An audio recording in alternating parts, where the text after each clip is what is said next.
Voici ce qu'était le marché du Koum hier et voilà ce qu'il en reste aujourd'hui. Les meubles ravagés par les flammes, une perte énorme pour les commerçants.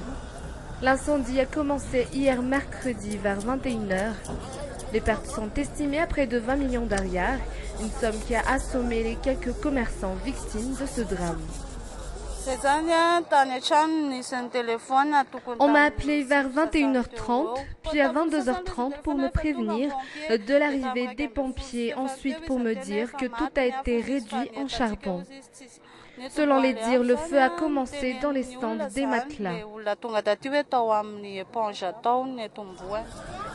Quelle pourrait être l'origine de l'incendie? Les avis sont divisés entre les propriétaires de stands. Les marchands de matelas maintiennent qu'affirmer que le feu a débuté dans leur stand n'est que simple accusation.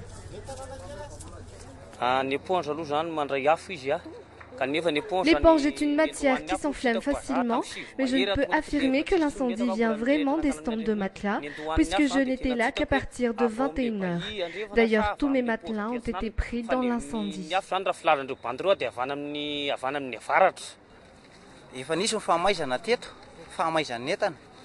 Les stands de matelas ne peuvent pas être la cause de l'incendie à chaque fois, ce n'est que de fausses accusations.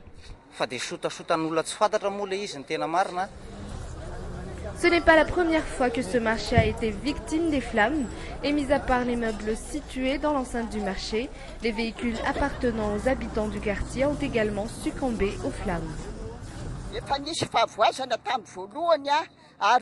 Ce n'est pas la première fois et c'est à cause des matelas. Les responsables au niveau du marché auraient déjà dû prendre des mesures adéquates. Nous voudrions bien que les matelas soient enlevés et remis dans l'enceinte du marché. C'est un danger pour nous tous. La voiture de mon beau-frère a été victime des flammes la première fois. Elle l'est encore cette fois-ci. Aucune assurance ne paiera les dégâts et c'est toujours à cause des matelas. Des pertes dues à un incendie dont la cause est incertaine. S'agit-il d'actes prémédités ou d'un simple accident? En tout cas, l'enquête est ouverte. En attendant, tous les esprits se penchent vers la reconstruction des stands, ici au marché du Koum, 67 hectares.